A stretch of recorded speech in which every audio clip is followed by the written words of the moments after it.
Nay, sayaw tayo yung ganun. Dali. Anong sayaw-sayaw? Kita mo may ginagawa ko, di ba? Marami pa akong gagawin. Weh, paano kung bigyan kita ng pera? Pera? Oo, Nay. Basta sayaw tayo. Mapaprank ko na si nanay. Ay, wala na palang gagawin. Tara na.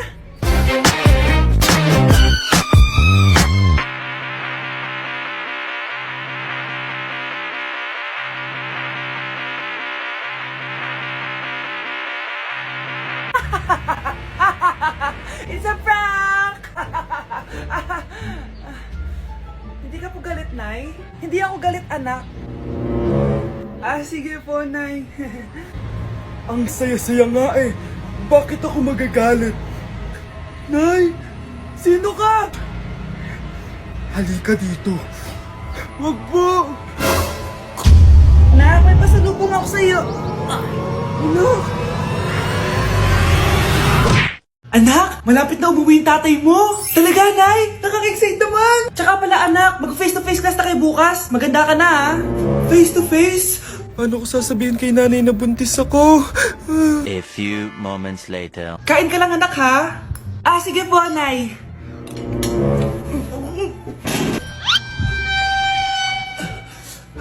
Anak, may sakit ka ba? Wala po, Nay. Buntis ka? Opo, Nay. Kaya di po ako pwede mag-face-to-face. Paano ka mabubuntis wala ka naman jowa? Meron po akong jowa, Nay. Tinago ko po sa inyo. Okay lang yan, anak. Tanggap pa rin kita. Darling, nandito na ako. Andito na pala tatay mo. Darling, eto na pala yung anak natin. Hi, Tay.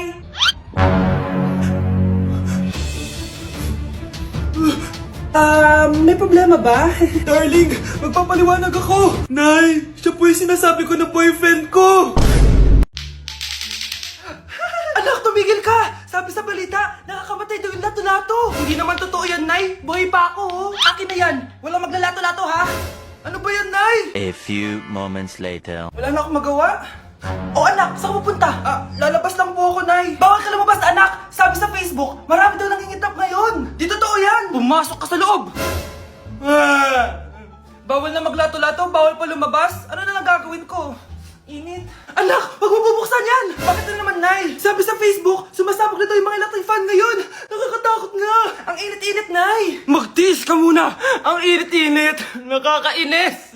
Maniwala lang tayo kung ano yung nasa Facebook. Utu-utu ka pala, Nay, ha? Humanda ka. Nay, sabi dito, siswertihin ka daw. Talaga, anak? Pero sabi dito, kailangan mo muna daw ako bigyan ng pera. Ito, mag-withdraw ka, kahit magkano. Siswertihin na ako. Tapos sabi sa balita, gaganda ka daw kapag binigyan mo ko ng bagong cellphone. Gaganda ako? Ito, bagong cellphone. Sa'yo na yan.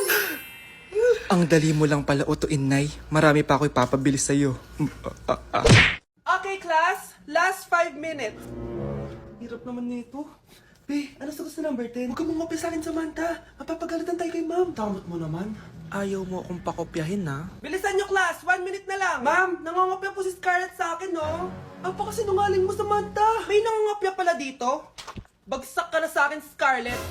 Apakasama talaga ng ugali mo, Samantha. Nay! Anak! Anyari sa'yo? Binagsak ako ng teacher ko. Naniwala kasi siya kay Samantha na nangopya daw ako. Totoo ba yun, Scarlett? Hindi, Nay. Siya talaga yung nangopya sa akin. Walang hiya yan, Humanda siya sa akin. Tara, anak! A few moments later. Ma'am, bakit niyo po kami pinatawag dito? Kasi yung anak mo, sinungaling. Siya naman talaga yung nangopya kay Scarlett, eh. Hindi po totoo yan. Para malaman natin kung sino nagsasabi ng totoo sa inyong dalawa, mag-quiz na lang kayo ulit. Patay ako nito. Humanda ka ng mapahiya, Samantha. Okay, time's up. Pass your papers. Scarlett, naka-perfect ka. Yes, talino talaga ng anak ko. Samantha, wala kang tamang sagot. Ikaw talaga ang totoong nangungopya. Nakakahiya ka, Samantha. Humanda ka sa akin sa bahay. Tara! Huwag po, Nay. Mare, pwede ba akong umutang sa'yo? Utang? Sige, magkano ba, Mare? 100,000 lang sana, Mare. 100K? Ang laki naman yan. Babalik ko din agad, Mare. Wala na kasi kami makain, eh. Sige. Eto, Mare. Salamat, Mare. A few moments later. Nay, mukhang yumayaman si na Aling Susan. Paano naman nasabi, anak? Nakita ko siya kanina, Nay. May bagong cellphone, yung iPhone 13 Pro Max. Ha? Walang hiya talaga yan? Teka lang. Ganda talaga ng phone ko. Hoy, sinungaling ka? Akala ko ba wala nang ibakain? Mare. iPhone ka pa? Mare, binigay lang sa akin to. wala akong pake. Bayaran mo na utang mo sa akin. Wala na akong pera, Mare. Babayaran mo o tatawag ako ng polis. Wag, Mare. Sige, babayaran ko na. Wait lang. Oh, eto ka! Oh, pare, na ginagawa mo? Sinasakal kita para manahimik ka na! Ha? Ano? Ibababay mo ba yung utang ko sa'yo? Hindi na! Yan, mabilis ka naman pala kausap eh. Sige na, lumayas ka na dito. Nay, magpapaalam sana ako. Aalis po kami ng mga barkada ko. Sige anak, papayagan kita. Basta hugasan mo yung mga plato doon. Sige po, Nay. Ay, salamat. Tapos na. Ma, aalis na po ako, Ano ka alis? Ma, sabi niyo po pag hinugasan ko po yung mga plato, papayagan niyo na po ako.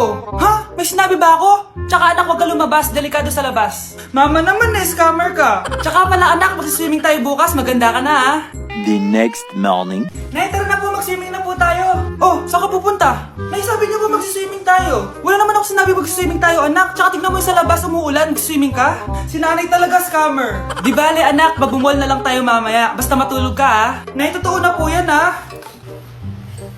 Few moments later. Ma, mag-mall na po tayo. Anong magmamall? Gabing-gabi na. Sarado na yung mga mall. Matulog ka na ulit.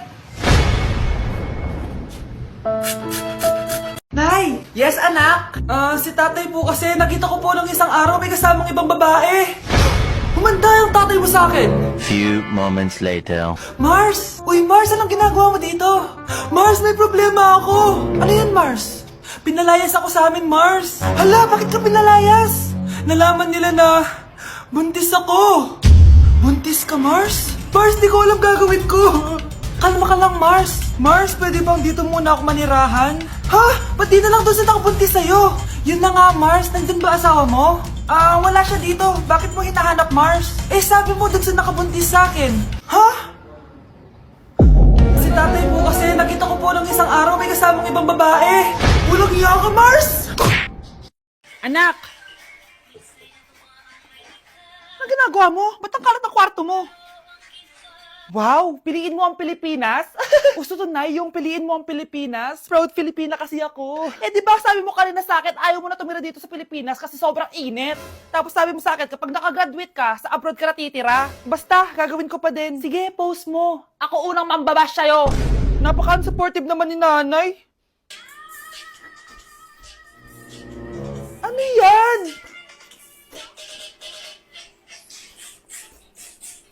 Kailan pa lagi sayaw yan? Di ba transition yan? Eto na po kasi uso ngayon, Nay eh. Puro kayo sabay sa uso. Akala nyo maganda. Mukha lang kayo nakakatawa. Basher talaga tong si nanay. Buti pa si Kyle, nag-aaral ng mabuti. Hindi yung kung ano-ano ginagawa. Yun pala yun. Patingin nga, anak. San-nananan. Tatatak, tatak, tatak. Ano to, anak? Lyrics po ng Asoka, Nay. Puro kayo Asoka! San-nananan. Ang galing talaga ni nanay. Jari paban. Welcome BFF sa ating yearly exchange gifts. Sa wakas na tuloy, inaabangan ko talaga to. Ako din, excited na ako sa makukuha ko. So, sino gusto mauna? Ako na mauna, dahil ako naman ang pinakamaganda dito. Ang nabunot ko ay si Samantha. Eto, Bes. Ano kaya to? Ano to, Bes? Tawas yan, Bes. Kailangan mo yan. Dahil nakakapanghinay ang amoy mo. Samantha, sino nabunot mo? Ang nabunot ko ay si Scarlett. Ano kaya to? Bakit toothpaste at toothbrush to? Bes, kailangan mo yan at kailangan din namin yan kasi naamoy pa namin yung last week mo na ulam. Mga hayop. Sige, ako na. Ang nabunot ko ay si Cheska. Di ka nalugi dito Wow, Bes, ang dami nito Nabili ko lahat yan sa Shopee Choice. Binilang kita ng charger cord kasi palagi mo nawawala yung sayo, 69 pesos lang to. Selfie stick with flashlight. Di ba mahilig ka mag-video-video? 188 pesos lang to. Tinted lip balm para magmukha kang fresh kahit di ka nag-toothbrush. 87 pesos lang to. Pampas grass para magmukha maganda yung kwarto mo. Eto, wireless microphone para high quality ang boses mo kahit pangit ang boses mo. Ang mura naman pala. Paano yan, Bes? Paano? Just search my choice keyword sa Shopee to enjoy 50% off voucher. Pasabog ka talaga, Bes. Tama. Kaya mag-check out na rin kayo sa Shopee Choice.